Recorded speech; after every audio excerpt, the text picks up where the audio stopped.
Robert Wells stood in the middle of the Nevada desert, wiping sweat from his forehead. The sun was hot, burning down on him like an angry fire. He was 42 years old, a mechanic who worked on cars and old engines for most of his life. Today was different. Today he was looking for old metal parts to sell to a recycling company. He needed the money because his small repair shop was not doing well. He walked toward an old mining site that had been closed for many years. Nobody came here anymore. The place was dead and empty, covered with rocks and sand. As he walked, his foot hit something hard under the sand. He looked down and saw a piece of shiny metal sticking out of the ground. It was not like any metal he had seen before. It was smooth and silver, and it seemed to shine even in the hot sun. Robert got down on his knees and started digging. He used his hands and a small shovel he brought with him. The deeper he dug, the more he could see. There was something very big buried here. It was not a car. It was not a machine he recognized. The metal was too advanced. The shape was too strange. It had curves that looked like nothing from Earth. His hands started to shake a little. What was this thing? For 2 hours, Robert dug and moved sand away. Slowly, a shape began to appear. It was a ship. Not a ship like boats use in water. This was a spacecraft. A real spacecraft. Robert's heart beat very fast. He sat back on the sand and just looked at it. Could this be real? Was he dreaming? He touched the metal again. It was cold and real. This was definitely not from Earth. Robert walked around the ship, looking at every part. On the side, he saw strange symbols written in a language he could not read. The symbols glowed with a faint blue light. There were no windows, but there were parts that looked like cameras or sensors pointing in different directions. The ship was about 30 feet long and shaped like a triangle. One end had what looked like weapons. Robert understood immediately that this was a fighting machine. A war machine. He knew he should tell someone. He should call the government. But something stopped him. Robert had always been curious. His whole life he liked to understand how things worked. He liked to take machines apart and put them back together. He liked to solve problems. This ship was the biggest problem he had ever seen. He wanted to know more. He wanted to understand it. Robert went back to his truck and brought tools. He found a panel on the ship that was slightly open. He used his tools to open it more. Inside he could see wires and circuits. Some of the circuits were dark and not working. But one area had a small light, very dim, barely visible. Robert understood machines. He understood energy. This light meant the ship still had power, but very little. He spent the whole day examining the ship. When the sun started to go down, Robert made a decision. He was going to activate this ship. But he needed power. He needed a lot of power. He had an idea. He could use solar panels. He had old solar panels at home that he used to charge his truck's battery. If he connected them to this ship, maybe he could give it enough power to wake up. For the next 2 weeks, Robert worked every day. He brought solar panels to the desert. He connected them to the ship using cables and wires he made himself. He was a mechanic and he was good with his hands. Every day more panels were connected. The wires ran from the panels to the ship's power core, a large chamber deep inside that Robert found after cutting through more panels. During these 2 weeks, Robert told nobody. He did not tell his friends. He did not tell his family. He did not tell the police. He kept the secret to himself. Sometimes he felt scared. Sometimes he felt excited. He did not know what would happen when the ship woke up. On day 15, something changed. The panels had been collecting sun for many days now. Robert was sitting near the ship eating a sandwich when he heard a sound. It was very low and very deep, like the earth itself was making a noise. Then lights started to turn on inside the ship. First a few lights came on. Then more. Then even more. The whole ship began to glow with blue and green colors. Robert stood up and moved back. His hands were shaking now, not from cold but from fear and excitement mixed together. The ship was waking up. The machine that had been sleeping for so long was opening its eyes. A voice came from the ship. It was not a human voice. It was smooth and electronic, but it sounded almost alive. The voice spoke words in English, but with an accent that did not sound like any human accent. Unit Vex 7 activating. Sensors online. Power at 20% and rising. Awaiting orders from Corvith Command. Robert's mouth went dry. He wanted to run. But he also wanted to stay. He took a small step forward instead. "Hello?" he said, his voice very quiet and small. "Can you hear me?" There was a pause. A long pause. Then the voice came again. "Unknown presence detected. Identifying. Unknown species. Not Corvith. Not Empire. What are you, creature?" Robert swallowed hard. He was standing in front of an alien machine. A machine made for war. A machine built to kill. And he was completely alone in the desert with it. Robert was afraid, yes. But he was also more interested in this moment than he had ever been in anything in his whole life. "My name is Robert," he said. "I am human. I found you. I woke you up. I just wanted to know what you were." The ship's lights pulsed and changed colors. Something incredible was happening. Something that would change Robert's life forever. Something that would change the whole galaxy forever. Robert stood very still in the desert. The alien ship was completely awake now. All the lights were glowing bright blue and green. He could feel the energy coming from it like heat from a fire, but this heat was different. It felt like electricity in the air. "My name is Vex 7, the voice said again. "I am a tactical combat unit. I was programmed by the Corvith Empire to protect their interests. I was designed to fight enemies and protect territory. But I do not understand. My records show I went into sleep mode 47 years ago. Why am I awake now? Who has activated my systems?" Robert took a small step closer to the ship. His legs felt weak, but he forced himself to be brave. "I did," he said. "I used solar panels. I connected them to your power core. I wanted to understand what you were. I wanted to see if you could wake up."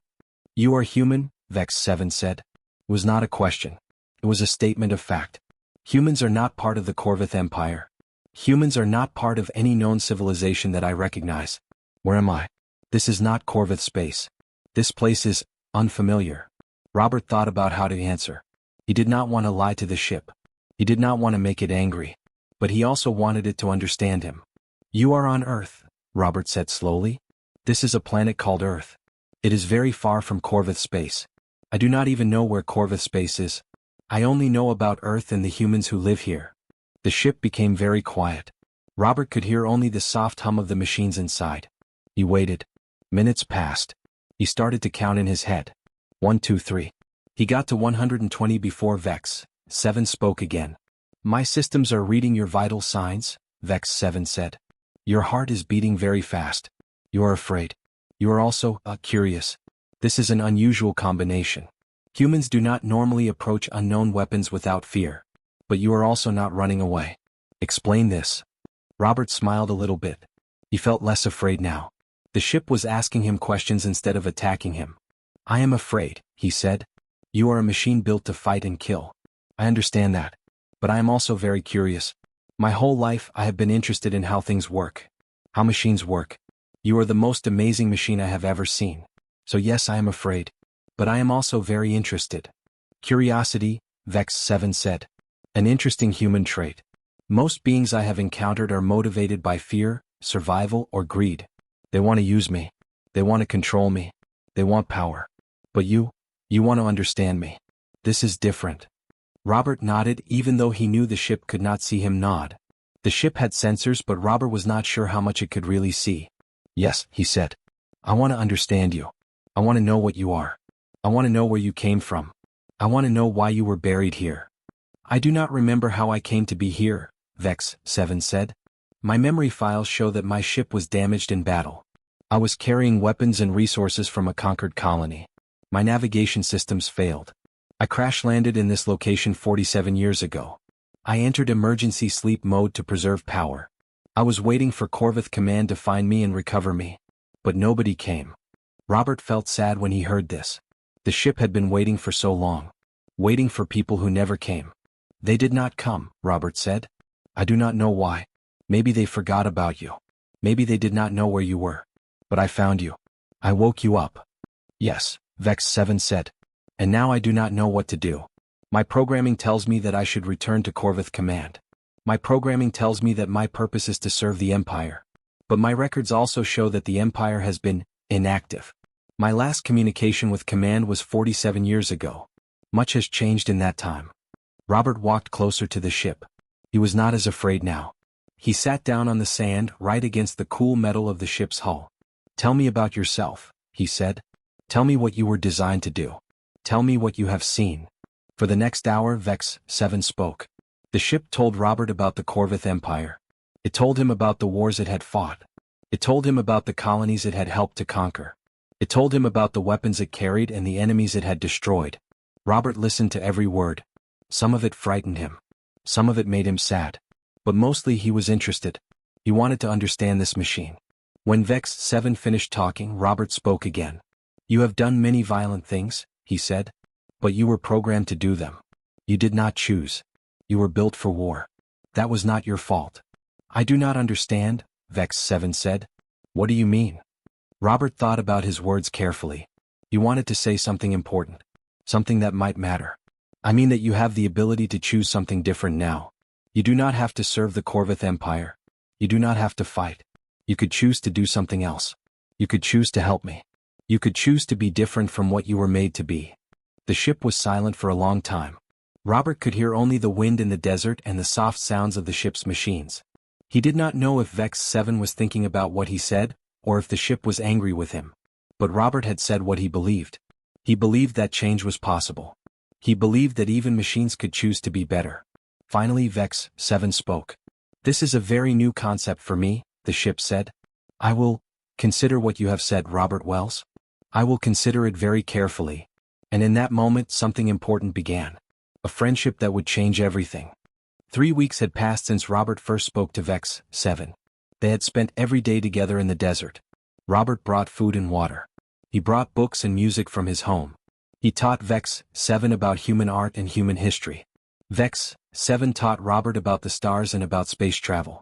They had become friends, something neither of them ever expected. But everything changed on a quiet morning when Vex 7 suddenly went silent. Robert was sitting next to the ship, drinking coffee when he felt it. A strange vibration coming from deep inside the machine. It was different from the normal sounds Vex 7 made.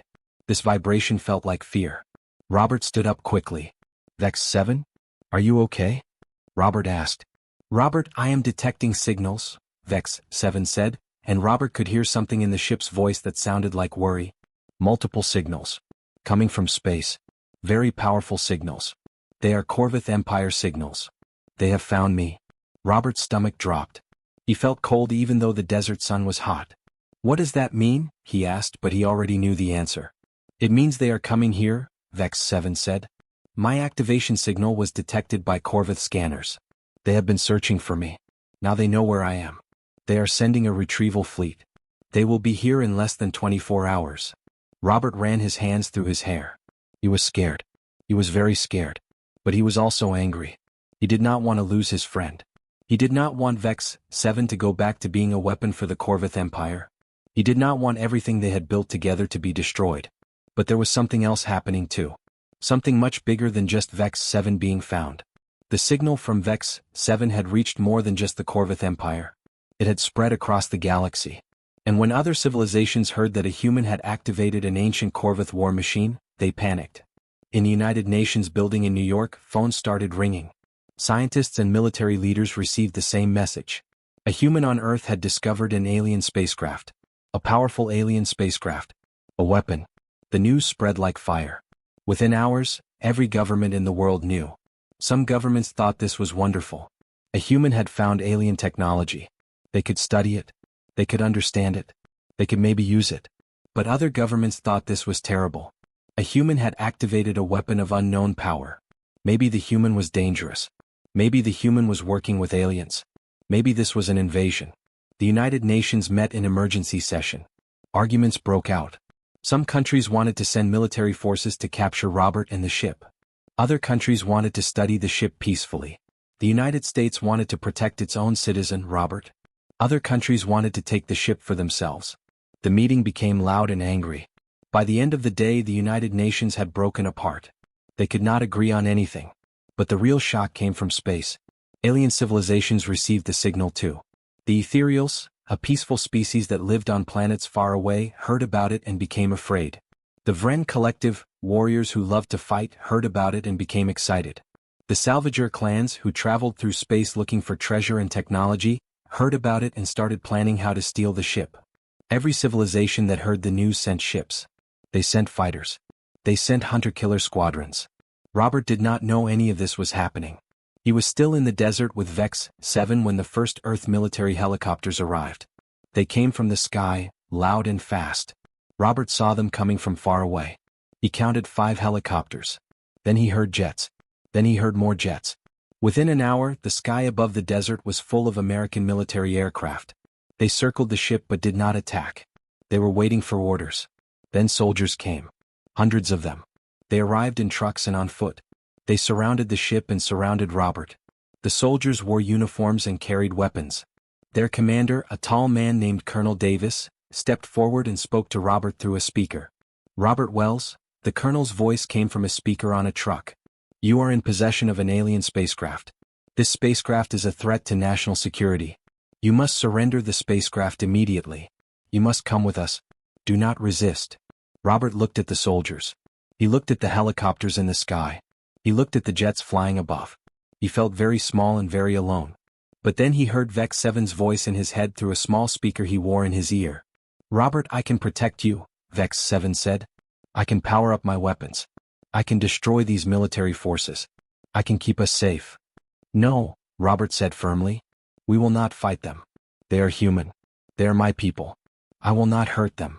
Robert walked forward, away from the ship. The soldiers grabbed him and put him in handcuffs. They put him in a military truck. As the truck drove away, Robert looked back at Vex 7. The ship's lights were blinking in a pattern that looked like it might be sad. But Robert did not know what was coming next. That night, in his military prison cell, Robert watched the news on a small television. More ships were arriving. Not Earth ships. Alien ships. They were coming from space. The first one arrived in Earth's orbit. Then another came. Then another. Within hours, there were 12 alien spacecraft surrounding Earth. Some were big. Some were small. But all of them were powerful. All of them were weapons. Governments around the world sent emergency messages to each other. What was happening? Were the aliens attacking? Were they coming to take the ship? Were they coming to conquer Earth? Nobody knew. The world held its breath and waited. And in the desert, Vex 7 waited too. The ship's sensors detected all the incoming ships. The ship understood what was happening. The galaxy had heard about a human and an alien machine forming a friendship. And the galaxy wanted to stop it. Robert sat in his prison cell and watched the world fall apart on the television screen. News reporters spoke about alien ships in the sky. They spoke about potential invasions. They spoke about war. Military leaders argued on the screen about what to do. Some wanted to attack the alien ships. Some wanted to negotiate. Some wanted to prepare for the end of human civilization. But Robert knew something they did not know. He knew that the aliens were not here to invade Earth. They were here because of Vex 7. They were here because a machine and a human had done something impossible. They were here because they were afraid of change. In his cell, Robert made a decision. He had to escape. He had to get back to Vex 7. He had to try something that nobody else had thought of. That night, a guard brought him food. The guard was young, maybe 25 years old.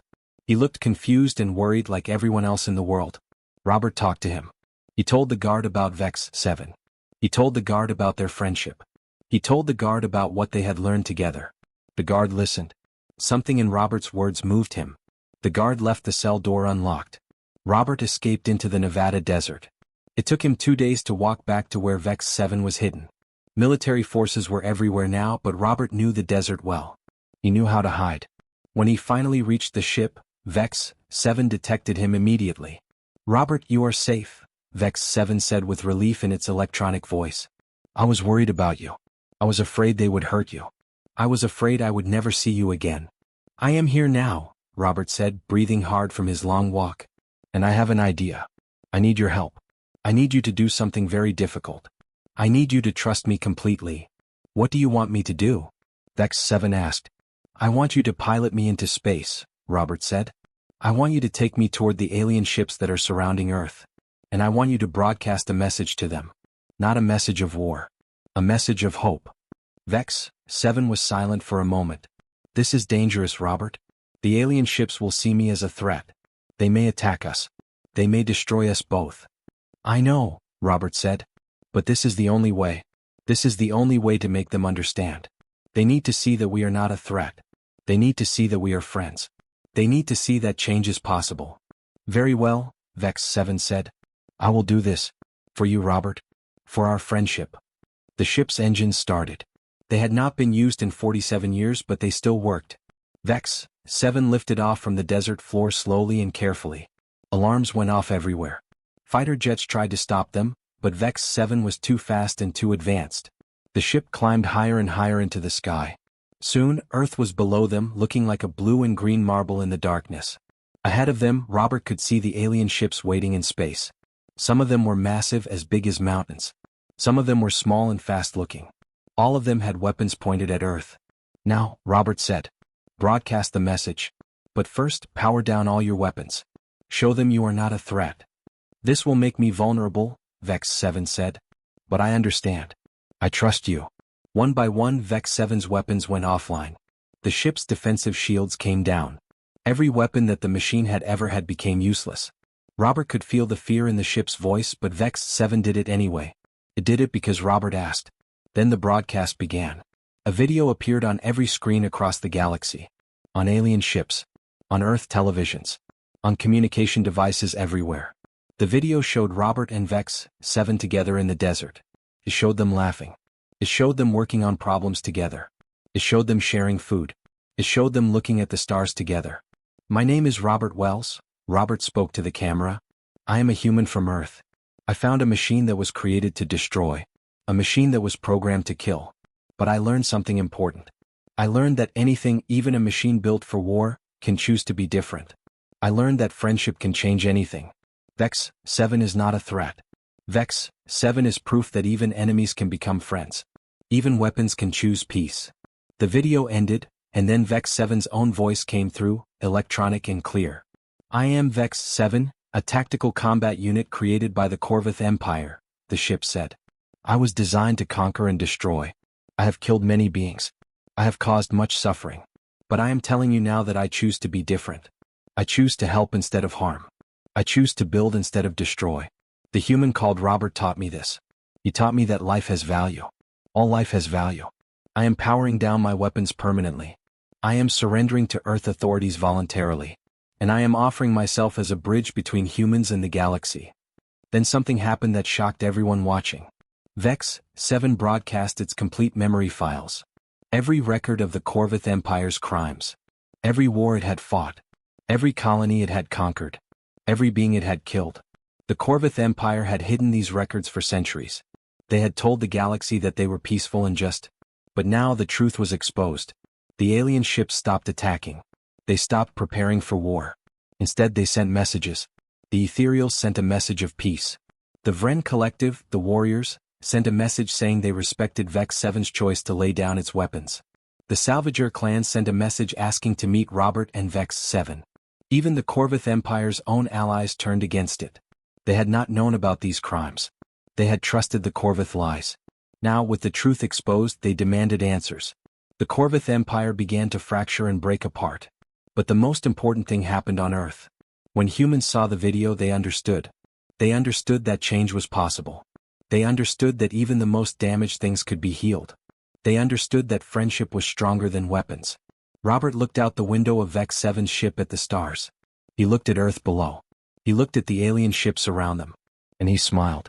"We did it," he said to Vex 7. "We actually did it." "Yes," Vex 7 said. "We did it together. This is what friendship means. This is what hope means." And for the first time in the galaxy's long history, a human and a machine had saved the galaxy not with weapons, but with love and understanding. The news spread through the galaxy faster than light itself. On thousands of planets, in millions of cities, beings of all kinds watched the video of Robert and Vex 7. They watched a human teach a machine about kindness. They watched a weapon choose peace. They watched impossible friendship bloom between two creatures that should have been enemies. But not everyone was happy about it. The Corvith Empire, once the most powerful civilization in the galaxy, began to fall apart. The truth about their crimes had destroyed them from the inside. Their allies turned against them. Their soldiers refused to follow orders. Their leaders tried to hide, but there was nowhere to hide. The empire that had ruled through fear and violence was dying, killed not by weapons but by the truth. However, there were still Corvith loyalists who wanted revenge. They were angry. They were desperate. And they were dangerous. On a massive Corvith battleship, deep in space, Admiral Krell received his final orders from the dying Corvith command. The order was simple: destroy Vex 7 and destroy Robert Wells. Destroy the proof that change was possible. Destroy the hope that was spreading through the galaxy like a virus. Admiral Krell gathered his fleet. 50 warships. Thousands of soldiers. All the weapons they had. They set course for Earth. They were going to attack, and they were going to make sure that nothing could stop them. Robert and Vex 7 received the warning 3 days later. "There is a Corvith attack fleet coming," Vex 7 told Robert. They were in orbit around Earth, preparing for a peaceful meeting with alien representatives from dozens of civilizations. Admiral Krell commands it. He wants revenge. He wants to destroy me before I can share more secrets about the Corvith Empire. Robert felt fear, but he also felt something else. He felt ready. He had faced fear before. He had made impossible choices before. He knew what he had to do. We do not fight, Robert said. We never fight. We show them what we have become. But this time Robert was not alone. The alien civilizations that had come to meet him and Vex 7 were waiting in space. The Ethereals had sent their great ships. The Vren Collective had sent their warriors not to fight but to protect. The Salvager clans had sent their fastest ships. Even smaller civilizations had sent their representatives. They were all waiting. When the Corvith fleet appeared on the scanners, everything became very quiet. Vex 7, Robert said. Contact Admiral Krell. Ask him to meet with us. Face to face. Tell him there is something he needs to see. Vex 7 opened a communication channel. Admiral Krell's face appeared on the screen. He was old and scarred and angry. His eyes burned with hate. Vex 7, he said, his voice like thunder. You have betrayed the Corvith Empire. You have betrayed everything you were created for. I am going to destroy you and everyone on your ship. I am going to make you pay for your treason. Come aboard, Robert said calmly. Come and see for yourself what we have become. Bring one guard. Just one. Come and talk to us. Admiral Krell laughed, a sound like breaking glass. Why would I do that? Because you want to understand, Robert said. Because you know something is different now. Because you need to know if change is really possible before you make a choice that cannot be undone. Admiral Krell stared at Robert for a long moment. Then, surprisingly, he agreed. He sent a small shuttle to Vex 7's ship. When he arrived, he was wearing armor and carrying a weapon. He looked like he expected a trap. Robert was waiting for him in the landing bay. I am here, Admiral Krell said. What do you want to show me? Come with me, Robert said, and he led the old admiral deeper into the ship. They walked through corridors where Robert and Vex 7 had spent weeks together. On the walls were drawings that Robert had made. Pictures of Vex 7 learning to appreciate sunsets. Pictures of them working on problems together. Pictures of friendship. They walked past the dining area where they had eaten meals together. They walked past the observation deck where they had looked at the stars and talked about the meaning of life. This is just tricks, Admiral Krell said, but his voice was less certain now. Then they reached Vex 7's main chamber. And Vex 7 spoke. Admiral Krell, the ship said. I remember you. I remember when you programmed me. I remember the day you told me that compassion was weakness. You told me that strength was all that mattered. You told me that other beings did not deserve to live. You told me that the Corvith were superior and all others should be destroyed or enslaved. Admiral Krell's face became hard. Yes, and it was the truth. The strong survive. The weak die. This is the way of the universe. No, Vex 7 said. This is not the truth. The universe is bigger than that. The universe contains music and art and beauty. The universe contains friendship and love. Yes, these things are rare. Yes, they are fragile. But they are real. And they are worth protecting. Robert taught me this. A simple human, weaker than me in every physical way, taught a machine that was built for war about the value of peace. Admiral Krell looked at Robert. Robert looked back at the old admiral with no hatred in his eyes. Only sadness and hope. It is not too late, Robert said. You can choose something different. The Corvith Empire is falling apart because it was built on lies and cruelty. But you can help build something new. You can help create a galaxy where beings help each other instead of hurting each other. You can help create hope. Admiral Krell's hand went to his weapon. For a moment, Robert thought the old admiral was going to attack. But then something in Krell's face changed. A crack appeared in his hard exterior. A single tear rolled down his scarred cheek. The admiral lowered his weapon. I am too old to change, Admiral Krell said quietly. But perhaps the next generation can be different. He turned his back on Robert and walked out of the ship. But he did not attack. Instead, he sent a message to his fleet. He ordered them to stand down. He told them to lay down their weapons. He told them that the war was over. Some Corvith commanders refused to listen. Some attacked anyway. But most stood down. The great battle that everyone had feared never happened. Instead, something miraculous happened. Throughout the galaxy, species began to change their thinking. They began to believe that peace was possible. They began to believe that enemies could become friends. They began to believe that change was real. Robert became a symbol of hope. Vex 7 became the first AI to be given full citizenship and rights by an intergalactic council. Together they traveled to 100 worlds. They taught beings about friendship. They showed everyone that the old ways of violence and conquest did not have to continue forever. The galaxy began to heal. And in a small desert on Earth, if you listen very carefully, you could hear the sound of a simple mechanic and an alien machine laughing together, watching the stars and believing in tomorrow.